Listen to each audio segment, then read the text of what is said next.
हम लोग पिछले क्लास में हैलोजन फैमिली के बारे में पढ़ रहे थे और हैलोजन फैमिली में हम लोग चर्चा कर रहे थे क्लोरीन के रिएक्शंस के बारे में। ठीक है, उसी सिलसिले को हम आगे बढ़ाते हैं और क्लोरीन के बारे में जो अगला लाइन हमको कहना है वो ये है कि क्लोरीन ऑक्सीडाइजिंग एजेंट भी होता है। जब भी हम लोग क्लोरीन को लेकर एक्वस मीडियम में घोल दें, क्लोरीन को हम लोग वाटर में घोल दें, ये इधर हो जाता है 2HCl प्लस ये नेसेंट ऑक्सीजन रिलीज करता है और नेसेंट ऑक्सीजन रिलीज करने के कारण ही ये क्या हो जाता है, एक ऑक्सीडाइजिंग एजेंट हो जाता है। ठीक है बेटा, जैसे हम लोगों को बोले कि SO2 को हमने एक्वस क्लोरीन से पास करवाया, बताओ क्या बनेगा। हमने कौन सा चीज लिया है, SO2 को हमने पास करवाया है क्या चीज से, एक्वस क्लोरीन से।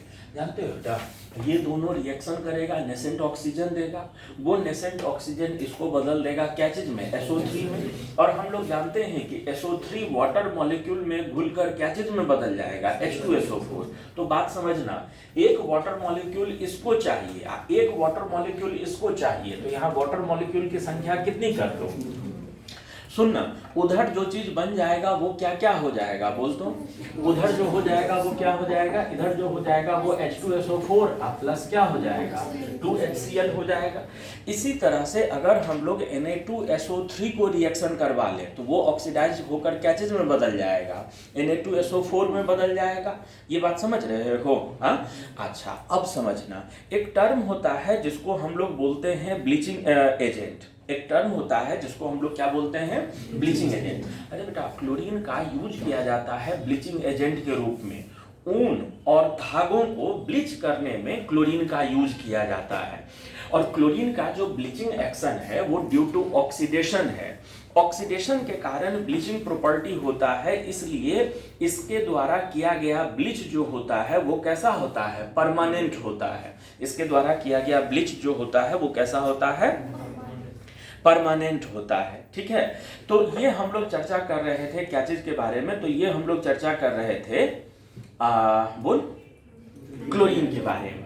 चलते हैं हम लोग आगे चर्चा करने चलते हैं हम लोग क्या चीज के बारे में, तो ब्रोमीन के बारे में। अरे बेटा, ब्रोमीन जो केमिकल है यह भी कोई बहुत बड़े पैमाने पर बनाया जाता है ऐसी बात नहीं है।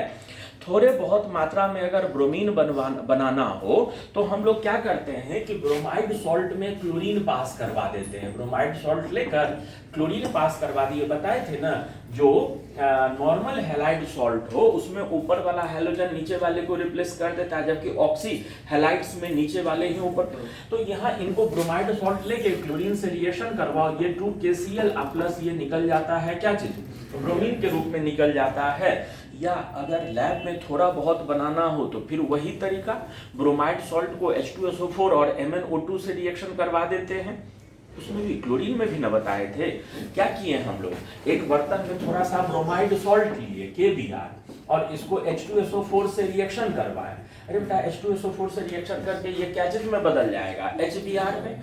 और ऑक्सीडाइजिंग एजेंट जो साथ में रहेगा, MnO2 जो साथ में रहेगा, वह HBr का हाइड्रोजन छीन लेगा, उसको क्या चीज में बदल देगा, उसको बदल देगा ब्रोमीन में बदल देगा। माने पूरा रिएक्शन जो हो जाता है 2KBr plus MnO2 plus 3H2SO4, जानते हैं उधर क्या हो जाएगा, ये जो KBr है ये इसके साथ 2KHSO4 प्लस ये MnVSO4, ये MnSO4 प्लस जितना भी ये था वो ब्रोमीन में बदल गया Br2 प्लस जितना भी हाइड्रोजन है वो H2O में बदल जाएगा। तो जो हाइड्रोजन है 2KH में 2 हाइड्रोजन यहाँ 3 दूना 6 में 2 यहाँ आ चुका है, बचा कितना 4, तो ये हो जाएगा क्या चीज, 2H2O हो जाएगा। ब्रोमाइड सॉल्ट को MnO2 और इसके साथ रिएक्शन करवाकर हम लोग ब्रोमीन इस तरह से अचीव कर लेते हैं। ठीक है, और सुनो ना, ब्रोमीन का भी प्रॉपर्टी जो होता है वो हूबहू, ब्रोमीन के भी जो रिएक्शंस होते हैं वो हूबहू क्लोरीन के जैसे ही होते हैं। अलग से इनके रिएक्शनों को बताने का कोई आवश्यकता नहीं है, अलग से बताने का कोई ज़रूरत नहीं है। हाँ, ब्रोमीन के बारे में हम कुछ फिजिकल प्रॉपर्टीज बोलते जाते हैं, केमिकल प्रॉपर्टीज ना सेम है, फिजिकल प्रॉपर्टीज बोलते जाते हैं, सुनते चलना।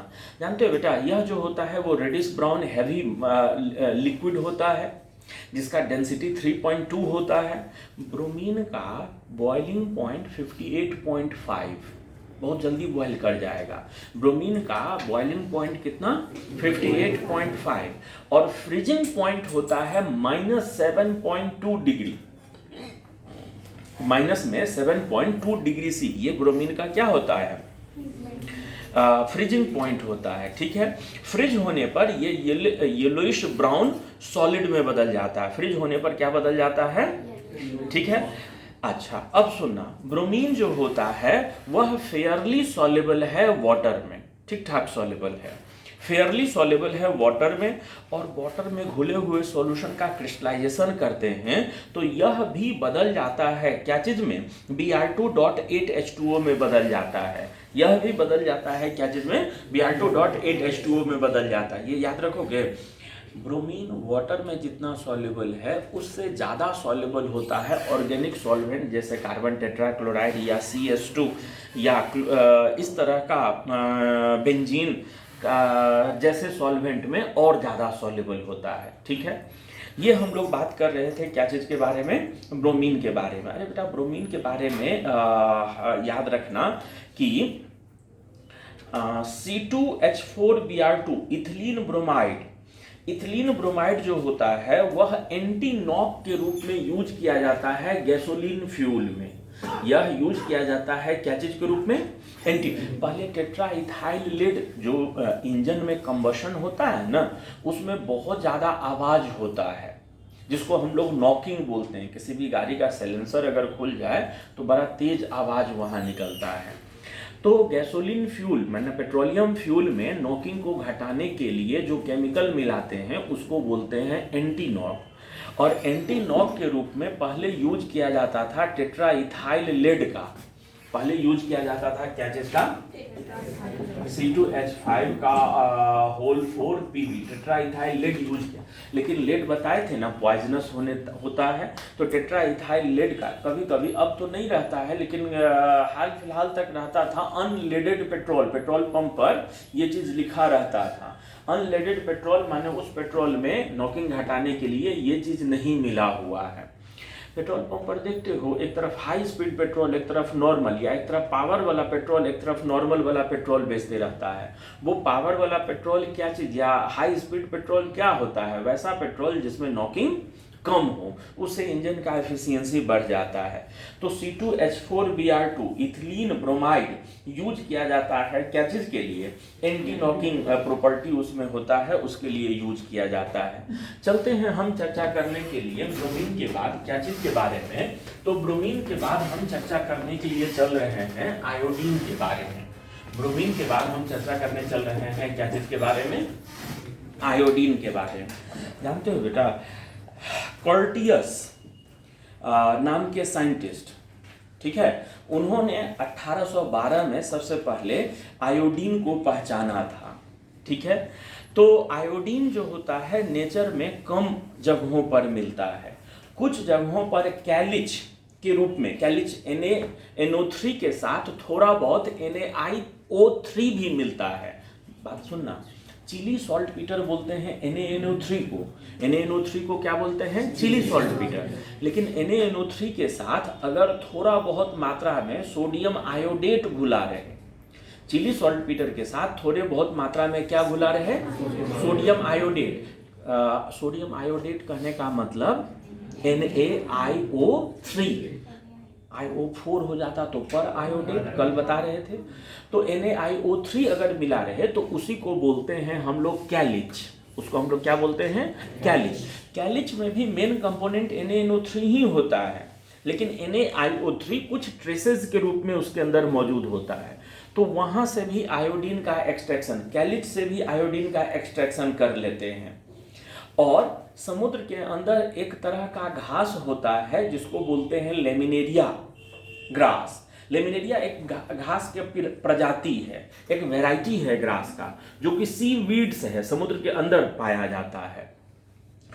उस सी वीड में आयोडाइड सॉल्ट का थोड़ा सा ज़्यादा अमाउंट पाया जाता है, तो वहाँ से भी आयोडीन का एक्सट्रैक्शन होता है। ठीक है, आयोडीन का एक्सट्रैक्शन हम लोग कैसे कैसे हैं वो देखते चलना। जानते हो बेटा, अगर कहीं से हम लोगों को आयोडाइड सॉल्ट मिले, अगर कहीं से हम लोगों को कौन सा सॉल्ट मिले, आयोडाइड सॉल्ट मिले, तो आयोडाइड सॉल्ट को अगर हम लोग क्लोरीन से रिएक्शन करवा दे ज्यादा रिएक्टिव से, तो यह भी 2KCl में बदल जाता है, आयोडीन रिलीज करता है।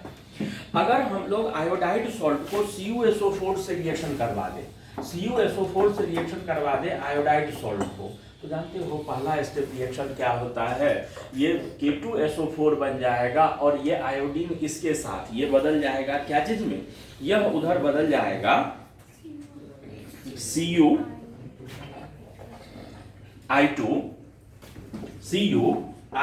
और प्लस क्या चीज में, K2SO4। और जानते हो बेटा Cu जो होता है ना, अनस्टेबल होता है, ये डिस्प्रपोर्शनेट कर जाता है। जब क्यूप्रिक आयोडाइड Cu जो होता है डिस्प्रपोर्शनेट हो जाता है उधर क्या चीज में, यह इधर हो जाता है Cu2 और प्लस आयोडीन में हो जाता है। याद रखना, CuSO4 को Ki से रिएक्शन करवाते हैं तो हम लोगों को क्या चीज मिला करता है, आयोडीन मिला करता है। तो इस तरह से भी हम लोग आयोडीन का एक्सट्रैक्शन कर लेते हैं। ठीक है, और नहीं तो अपना जो क्लासिकल तरीका है वो तो है ही। कौन सा क्लासिकल तरीका है कि कोई भी आयोडाइड सॉल्ट ले लीजिए और इसमें थोड़ा सा MnO2 और थोड़ा सा H2SO4 मिला दीजिए। ठीक है, अरे बेटा उधर हर ये तीनों में रिएक्शन लिखे, उधर क्या हो जाता था, यह 2 ठो बदल जाता था क्या चीज में, KHSO4 में, प्लस वो बदल जाता था MnSO4 में, प्लस 2H2O, प्लस यहाँ हो जाएगा क्या चीज, आयोडीन हो जाएगा। थोड़ा सा सुनो ना ध्यान से, ई वाला लैब में आयोडीन अगर बनाना हो तो ऐसे ही बनाते हैं। तो कहने का मतलब ये है कि जिस बर्तन में हम लोग हीट कर रहे होते हैं वहां से वेपर निकलता है, और इस वेपर को हम लोग एक स्पेशल तरह का कंडेंसर होता है जिसको एल्यूडल्स बोलते हैं। माने जिस वेपर में, जिस बर्तन में इसको हम लोग जमने का मौका देते हैं, इसको हम लोग क्या नाम से पुकारते हैं, एल्यूडल्स के नाम से पुकारते हैं। एल्यूडल्स याद रहेगा क्या चीज है, एक तरह का कंडेंसर है जो वेपर को कंडेंस होने में मदद करता है। ये इंस्ट्रूमेंट जो ऐसा होता है, इसी इंस्ट्रूमेंट को हम लोग क्या नाम से पुकारते हैं, एल्यूडल्स के नाम से पुकारते हैं। ठीक है, एल्यूडल्स याद रहेगा ये सब। तो आयोडीन का एक्सट्रैक्शन ये इस तरह से हो गया। अगर कहीं पर आयोडाइड सॉल्ट मिल गया, उससे आयोडाइड सॉल्ट अगर मिल गया और उससे आयोडीन निकालना रहे तो या तो उसको क्लोरीन या ब्रोमीन, क्लोरीन सस्ता है, क्लोरीन से रिएक्शन करवा देते हैं, या तो ये वाला तरीका खाली क्वेश्चन ज़्यादा पूछा जाता है इस रिएक्शन पर इसलिए लिखे हैं, इसको याद रखना, इस पर खूब क्वेश्चन देखने को मिलेगा। ये देख लो, कॉपर सल्फेट में भी पूछ सकता है, हैलोजन में भी पूछ सकता है। तो ये कॉपर सल्फेट से Ki को रिएक्शन करवाते हैं तो भी हमको आयोडीन दिया करता है। इस वाले रिएक्शन पर वॉल्यूमेट्रिक एनालिसिस में भी क्वेश्चन पूछ सकता है, वहां भी ये रिएक्शन काम आएगा, वहां के लिए याद रखना। और नहीं तो आयोडाइड सॉल्ट मिल जाए तो इस तरह से भी आयोडीन का एक्सट्रैक्शन करते हैं। लेकिन अभी थोड़ा देर पहले आपको बोले थे कि आयोडीन जो है वो समुद्री घास, सी वीड्स, लेमिनेरिया ग्रास से भी उसका एक्सट्रैक्शन होता है। अरे बेटा लेमिनेरिया ग्रास जो होता है ना, सबसे पहले सी डाइवर्स जाते हैं और उनको कलेक्ट करके बाहर लाते हैं। आयोडीन जो होता है ना, सब्लिमेशन दिखाता है। आयोडीन को हीट करो तो डायरेक्ट क्या चीज में बदल जाता है, वेपर में बदल जाता है। आयोडीन नेचर में क्या दिखाता है, सब्लिमेशन दिखाता है। तो सबसे पहले सी डाइवर्स जाते हैं, समुद्री घास को लेकर लाए, ऊपर लाए, उसको सुखाए, सुखाने के बाद उसको थोड़ा थोड़ा करके जलाया जाता है। थोड़ा थोड़ा करके, उसका ढेर सारा एक साथ नहीं जलाते हैं क्योंकि फिर ज़्यादा टेम्परेचर होने पर वो क्या हो जाएगा, सबलाइन कर जाएगा, इसलिए थोड़ा थोड़ा करके जलाया जाता है। लेमिनेरिया घास को जलाने से जो राख बनता है उस राख को केल्प बोलते हैं। उस राख को क्या बोलते हैं, केल्प बोलते हैं। जो वोलाटाइल या अनवांटेड इम्प्योरिटी था वो जलने के बाद वेपर बनकर चला गया। अब केल्प जो माने राख बचा है उसको पानी में घोल लेते हैं। पानी में घोलने के बाद जो घुल गया, जो नहीं घुला उसको छान कर अलग कर लिए। छानने के बाद जो लिक्विड बचा हुआ रह गया है उसको मदर लिक्वर बोलते हैं। उसको क्या बोला करते हैं? Mother liquor.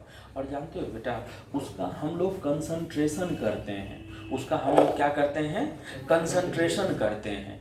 हल्का सा पानी वेपर बन के जैसे ही उड़ता है तो जो भी उसके अंदर में नाइट्रेट सॉल्ट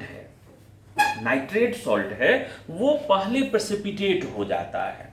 कंसंट्रेशन करने पर नाइट्रेट सॉल्ट क्या हो गया? पहले क्रिस्टल बनकर नीचे बैठ गया। नाइट्रेट सॉल्ट जो क्रिस्टल बनकर नीचे बैठा है उसको हम लोग छान कर क्या कर दिए? बाहर निकाल दिए। नाइट्रेट सॉल्ट निकल गया, अब तो आयोडेट ही न बचा रहा, NaIO3 ही न अंदर में बचा रहा। अरे बेटा जानते हो, वो जो NaIO3 अंदर में बचा हुआ है ना, उस NaIO3 के सॉल्यूशन में हम लोग बाहर से मिला देते हैं NaHSO3। इसमें बाहर से मिला देते हैं क्या चीज? NaHSO3।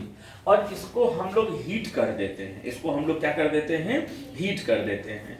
हीट करने से जानते हो क्या होता है? यह NaHSO3 जो है ऑक्सीडाइज हो जाता है NaHSO4 या Na2SO4 में, और ये आयोडीन क्या हो जाता है? रिड्यूस हो जाता है। ये जो ऑक्सी सॉल्ट है ये ऑक्सीडाइज कर देता है और खुद क्या हो जाता है? रिड्यूस हो जाता है। इधर हो जाता है 3NaHSO4 plus Na2SO4 plus I2 और प्लस कुछ H2O।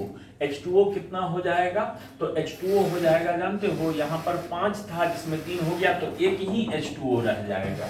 ये इक्वेशन हो जाता है, यहाँ पर ये इक्वेशन हो जाता है। देख ले, मैंने लेमिनेरिया घास से आयोडीन का एक्सट्रैक्शन कैसे किए हैं ये सब याद रह, ये कैसे किए हैं वो याद रह गया। सबसे पहले लेमिनेरिया घास को हमने जमा किया, फिर उसको सुखाया, जलाया। जलने के बाद जो राख बनता है उसको हम लोग क्या बोलते हैं? केल्प बोल देते हैं। उसको हमने पानी में घोला, जो नहीं घोला उस इम्प्योरिटी को हमने छान लिया। उस पानी का हल्का सा क्रिस्टलाइजेशन किया जाता है। उस वाटर का हल्का सा क्या किया जाता है? क्रिस्टलाइजेशन किया जाता है।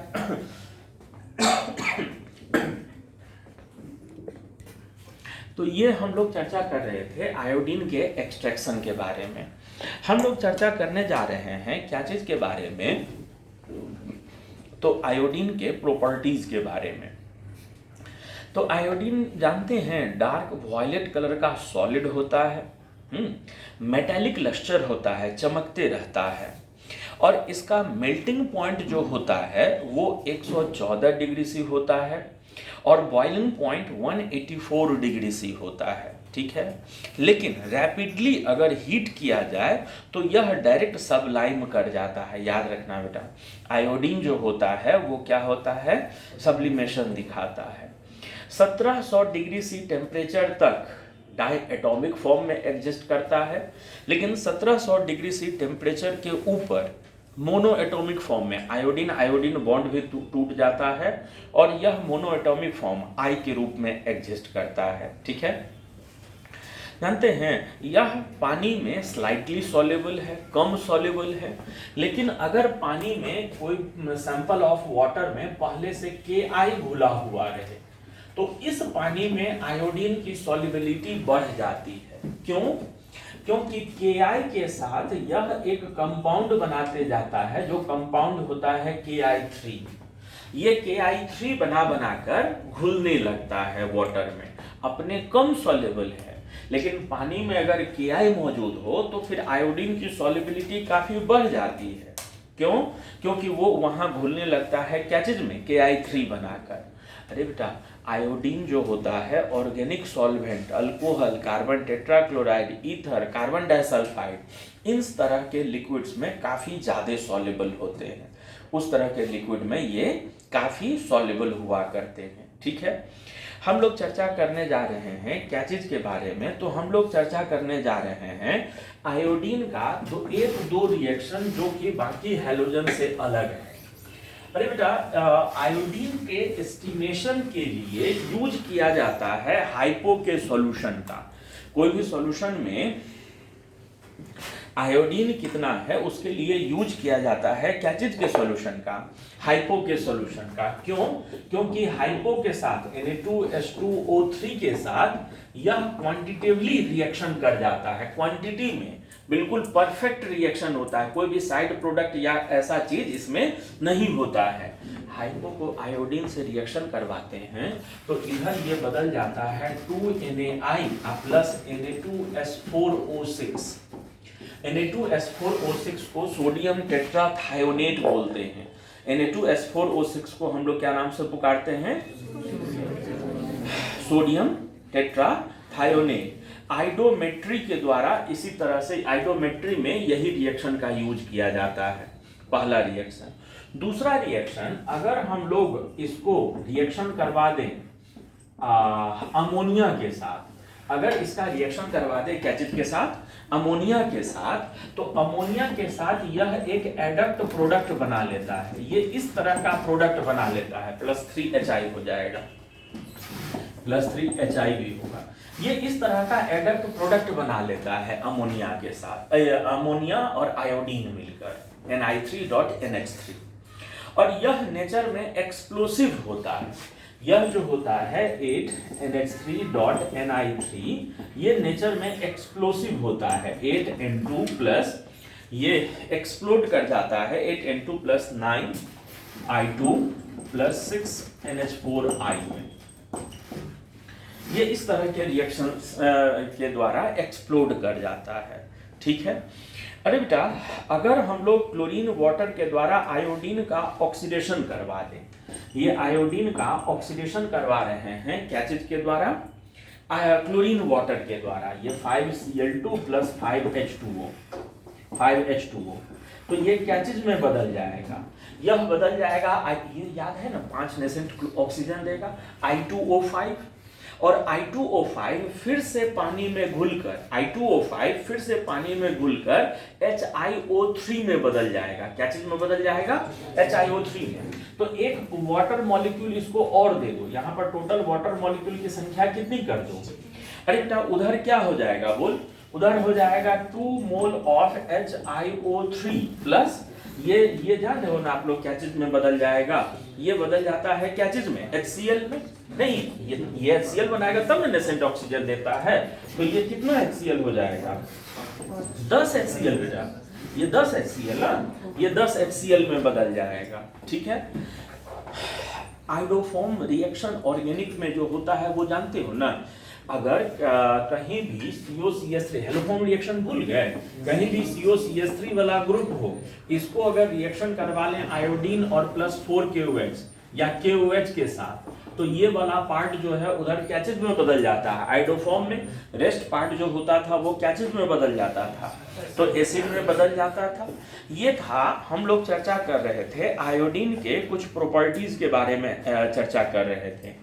जानते हो बेटा, आयोडीन का मेडिसिन में भी यूज होता है। मेडिसिन में एक यूज होता है टिंचर आयोडीन के रूप में। सर, ये टिंचर आयोडीन क्या चीज होता है? तो टिंचर आयोडीन में एक भाग स्प्रिट होता है अल्कोहल, थोड़ा सा KI होता है और थोड़ा सा आयोडीन होता है। टिंचर आयोडीन जो होता है वो थोड़ा सा स्प्रिट होता है, थोड़ा सा KI या थोड़ा सा आयोडीन। टिंचर आयोडीन कभी कभी कटने उठने पर वो लाल या ब्लू कलर का पानी जैसा वो लगा देते हैं, टिंचर आयोडीन है वो चीज। तो वो काम करता है एंटीसेप्टिक के रूप में काम करता है। KI का यूज किया जाता है ट्रीटमेंट ऑफ गॉइटर, गॉइटर के ट्रीटमेंट के रूप में आयोडीन का यूज किया जाता है, ठीक है। एनालिटिकल केमिस्ट्री में इसका यूज होता है। फोटोसेंसिटिव पेपर्स बनाने में भी आयोडीन का यूज होता है।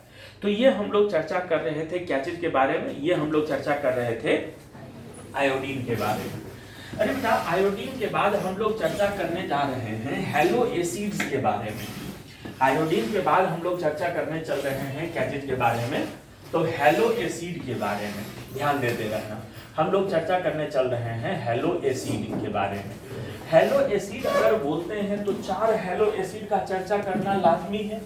पहला हेलो एसिड हो गया HF, दूसरा हो गया HCl, तीसरा हो गया HBr और चौथा हो गया क्या चीज, HI। इनके बारे में चर्चा करते चलना है हम लोगों को। ये 4 हेलो एसिड हो गए।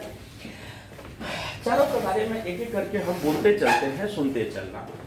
अरे बेटा, अगर हम लोगों को बनाना हो क्या चीज, अगर हम लोगों को बनाना हो, आपको बताए थे ना, फ्री फ्लोरीन बहुत कम मात्रा में मिलता है। फ्लोरीन कहीं भी मिले तब ना हाइड्रोजन से रिएक्शन करवा कर आप HF बना लें। फ्लोरीन के रूप में बड़ा कठिन है बनाना। तो अगर हम लोगों को बनाना हो, क्या चीज बनाना हो, HF बनाना हो, तो वो हम लोग करते हैं क्या कि फ्लोराइड सॉल्ट को H2SO4 से रिएक्शन करवा लेते हैं। CaF2 को हम लोग रिएक्शन करवा लेते हैं क्या चीज के साथ, H2SO4 के साथ। तो इधर हो जाता है CaSO4 वाटर इनसॉल्युबल नीचे बैठ जाएगा, प्लस सॉल्यूशन में ये H2F2 बना रह जाएगा, ठीक है। या अगर कहीं KHF2 मिल गया है, KHF2 मिल गया है, उसको हीट करके भी बनाया जाता है। KHF2 एक सॉल्ट होता है, इसको हीट करते हैं तो यह कन्वर्ट हो जाता है क्या चीज में जानते हो, यह कन्वर्ट हो जाता है KF और HF में, KF और प्लस क्या चीज में, HF में। हीट करने पर इसका 2 मोल ले ले तो ये 2, और इसको तो H2F2 लिखा करते हैं। तो इस तरह से HF बनता है।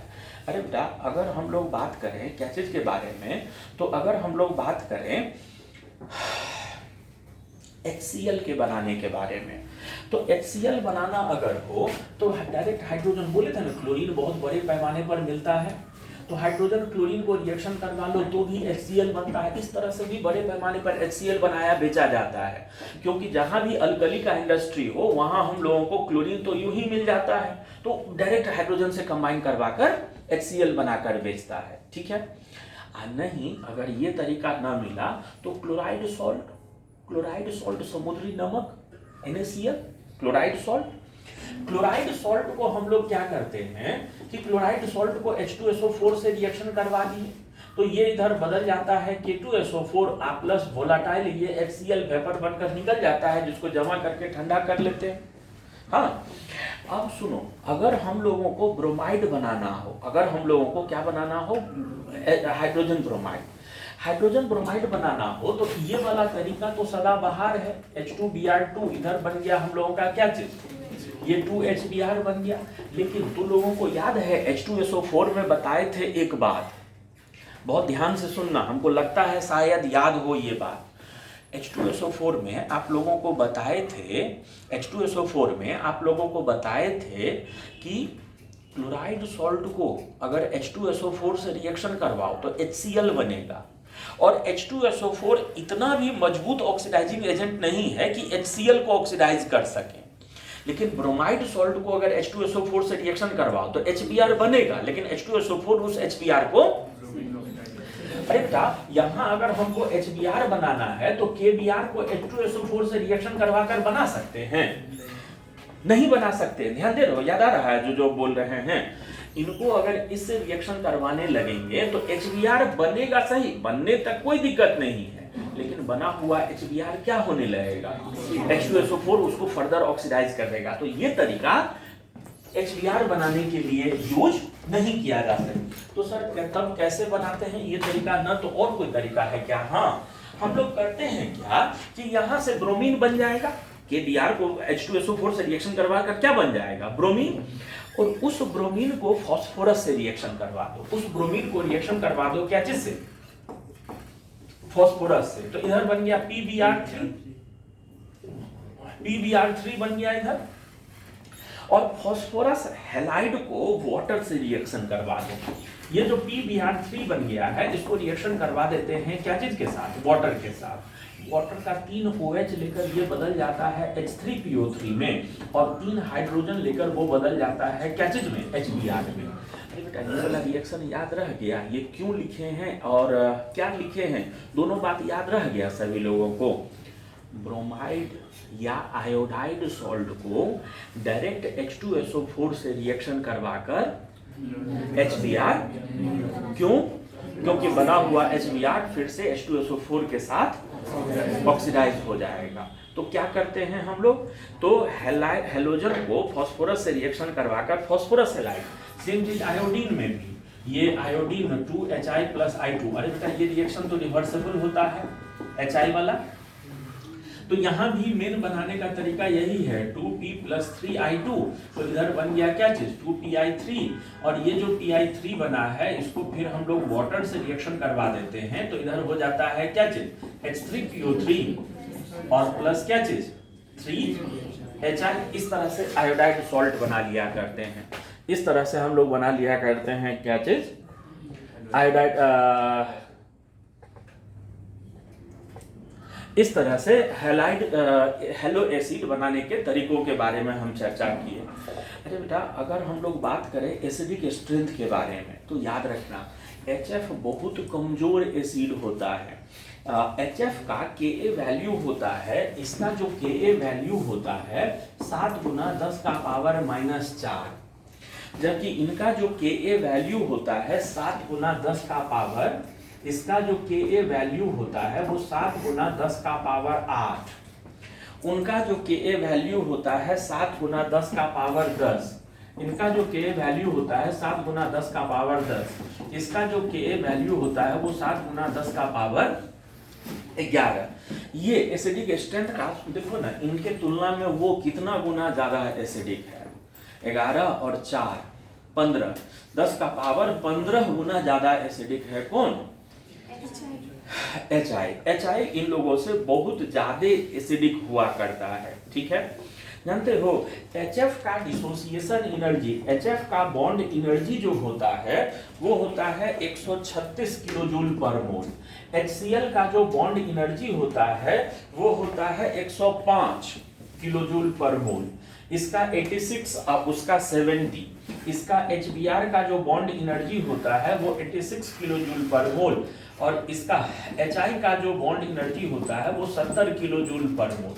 ये कमजोर बॉन्ड होने के कारण जल्दी टूट जाता है और इसीलिए तो ज्यादा एसिडिक होता है, इसीलिए वो होता है क्या चीज, ज्यादा एसिडिक हुआ करता है। ठीक है, सुनो ना, HF जानते हो बॉइलिंग पॉइंट का अगर बात करें, हेलो एसिड में बॉइलिंग पॉइंट का, तो मॉलिक्यूलर वेट कम होने के कारण बॉइलिंग पॉइंट इसका सबसे कम होना चाहिए था ना, और मॉलिक्यूलर वेट ज्यादा होने के कारण बॉइलिंग पॉइंट उसका सबसे ज्यादा होना चाहिए था।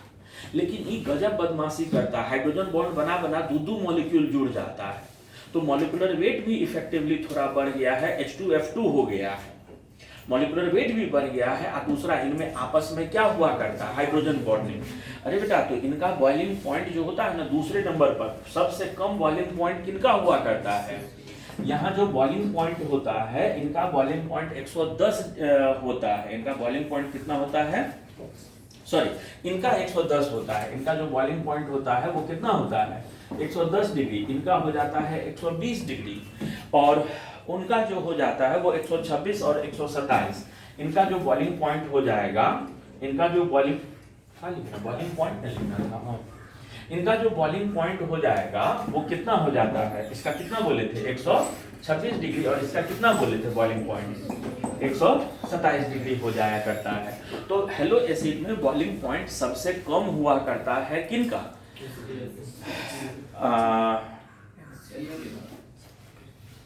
बॉइलिंग पॉइंट का वैल्यू हम थोड़ा गड़बड़ लिख दिए हैं, ये बॉइलिंग पॉइंट का वैल्यू नहीं है, ये वैल्यू जो लिखे हैं ये बॉइलिंग पॉइंट का नहीं है, ये वाटर के साथ जब एजियोट्रॉप बनाते हैं तो उस एजियोट्रॉप का बॉइलिंग पॉइंट है।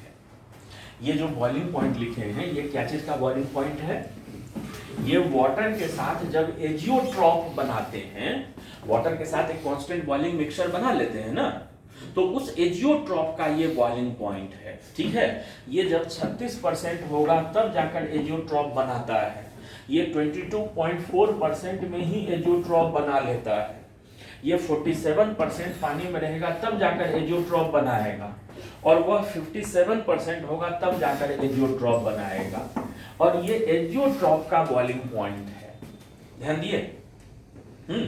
अपना बॉइलिंग पॉइंट तो इन लोगों का बहुत कम हुआ करता है। अपना बॉइलिंग पॉइंट तो HCl का, HF का डाटा अवेलेबल नहीं है। इसका -85 बॉइलिंग पॉइंट, माइनस में 85 डिग्री सी, इसका बॉइलिंग पॉइंट जो होता है माइनस में 67 हो जाता है, और उसका बॉइलिंग पॉइंट माइनस में 35.5 हुआ करता है। ये एजियोट्रॉप का बॉइलिंग पॉइंट है। एजियोट्रॉप का बॉइलिंग पॉइंट जनरली पूछा नहीं जाता, अगर पूछेगा भी तो कितना परसेंट में वो एजियोट्रॉप बना रहा है वो पूछ सकता है कभी कभी, उनके बॉइलिंग पॉइंट पर चर्चा नहीं होता है। अब आगे जो हम बोलने जा रहे हैं वो चीज सुनते चलना। जानते हो बेटा, AgF वाटर सॉल्युबल होता है, वो प्रेसिपिटेट नहीं होता है। इसमें अगर सिल्वर नाइट्रेट डालोगे ना, इसमें अगर सिल्वर नाइट्रेट डाल दोगे, AgNO3 डाल दोगे HF के साथ, तो ये AgF बनेगा लेकिन पानी में घुलते जाएगा, अब प्लस HNO3 बनकर ये पानी में घुलेगा। लेकिन ये सब जो होते हैं सिल्वर सॉल्ट के साथ प्रेसिपिटेट हो जाते हैं। इनको अगर AgNO3 के साथ रिएक्शन करवाओगे HCl को, तो ये प्रेसिपिटेट हो जाएंगे क्या चीज के रूप में, AgCl, अब प्लस साथ में क्या चीज, AgHNO3।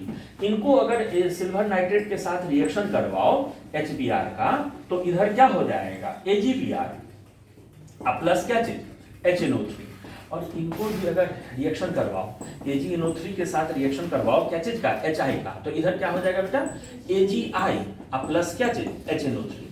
जानते हो, ये दोनों का कलर येलो होता है। ये दोनों का कलर जो होता है वो कैसा होता है, येलो होता है। और इसका कलर जो होता है, AgCl का जो कलर होता है वो व्हाइट होता है। जानते हैं बेटा, जो लोग ये एक्सपेरिमेंट बार बार करते हैं वो तो कलर देखकर ही बता देंगे कि ये AgI है कि AgBr है। AgBr का येलो हल्का सा धुंधला होता है, मटमैला होता है, उसका येलो एकदम क्लियर होता है, चमकीला होता है। तो ये धुंधला है कि चमकीला है वो तो तब पता चले ना जब दोनों सामने हो। केमिकली में माने टेस्ट करते समय ये चमकीला और धुंधला वाला मायने नहीं रखता है। बात क्या है कि अगर जो AgBr प्रेसिपिटेट बैठा है और वह अगर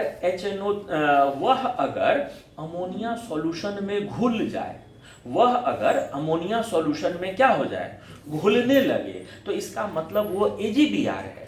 और अगर वो अमोनिया सॉल्यूशन में नहीं घुलता है, अगर वह अमोनिया सॉल्यूशन में नहीं घुलता है, तो इसका मतलब वो क्या चीज है, AgBr है। माने ये भी येलो है वो भी येलो है, लेकिन ये अमोनिया सॉल्यूशन में घुल जाएगा और वो अमोनिया सॉल्यूशन में नहीं घुला करेगा। ठीक है, लेकिन एक बात जानते हो बेटा, कहना क्या है हमको, कहना ये है कि ये सिल्वर नाइट्रेट के साथ रिएक्शन हो गया, जो बात बोले वो ध्यान में रह गया। अरे बेटा, अगर हम लोग इसको लेड के सॉल्ट के साथ रिएक्शन करवाएं, Pb के किसी सॉल्ट के साथ रिएक्शन करवाएं, PbNO3 या कुछ भी, तो ये यहाँ क्लोराइड से बात करते हैं, तो ये PbCl2 के रूप में प्रेसिपिटेट होगा कोई क्लोराइड सॉल्ट से रिएक्शन करवाने पर। यह जो होगा, ऊपर लिखे हैं, इसमें ठीक नहीं आ रहा है, ऊपर वाला 2 लाइन मिटाकर ऊपर में ही लिखते हैं, ऊपर का 2 लाइन मिटा के ऊपर में ही लिखते हैं।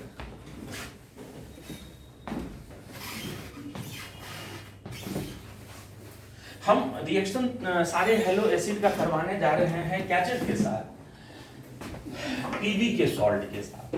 तो जैसे मान लो यहाँ पर हमने रिएक्शन करवाया है PbNO3 के साथ, तो PbNO3 के साथ अगर रिएक्शन करवा दो क्या चीज का, HCl का, तो ये भी यहाँ हो जाएगा क्या चीज के रूप में, PbCl2 के रूप में। ये यहाँ प्रेसिपिटेट हो जाएगा क्या चीज के रूप में, PbBr2 के रूप में।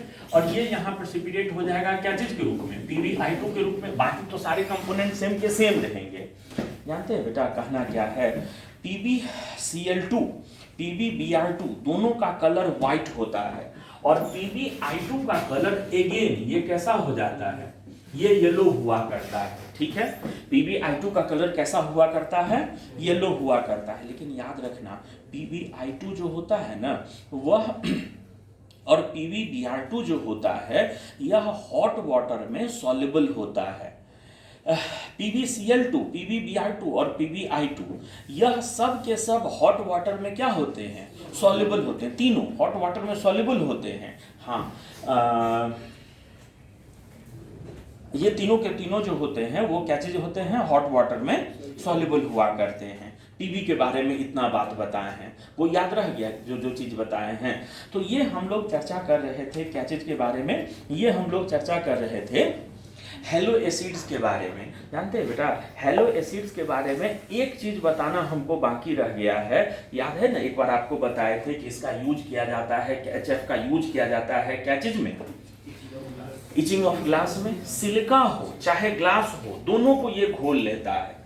अगर सिलिका के साथ रिएक्शन करवाएं, अगर SiO2 के साथ इनका रिएक्शन करवाएं H2F2 का, तो ये पहले बना लेता है SiF4। ये पहले बना लेता है क्या चीज, SiF4 प्लस SiF4 हो गया, प्लस ये हो जाएगा क्या चीज 2H2O। और ये SiF4 जो बना है यह फिर से H2F2 में घुल जाता है हाइड्रोफ्लोरोसिलिसिक एसिड बनकर, H2SiF6 बनकर। तो बालू को अगर हम लोग, सिलिका को अगर हम लोग HF में घोले तो हाइड्रोफ्लोरोसिलिसिक एसिड बनकर घुल जाएगा। अरे बेटा, अगर हम लोग ग्लास लिए हुए रहेंगे, आपको बताए थे ना ग्लास केमिकली क्या चीज होता है। ग्लास जो होता है वह केमिकली सिलिकेट होता है सोडियम या कैल्शियम का। तो अगर सोडियम सिलिकेट Na2SiF6 ले लें, Na2SiF6 ले लें, ये ग्लास है, इसको इसके ऊपर अगर हम लोग HF डाल दें तो यह भी यहाँ बदल जाता है Na2SiF6 में। ये बदल जाता है Na2Si क्या चीज F6 में, प्लस वहां हो जाता है ये 3H2O। तो ग्लास को ये बनकर घोल लेता है और सिलिका को घोलते हैं तो हाइड्रोफ्लोरोसिलिसिक एसिड बनाकर HF अपने अंदर घोल लेता है। और यही कारण है कि इसका यूज किया जाता है क्या चीज के रूप में, यही कारण है कि इसका यूज किया जाता है इचिंग ऑफ ग्लास के रूप में यूज किया जाता है। ठीक है, इससे आगे का डिस्कशन हैलोजन फैमिली का अगले लेक्चर में।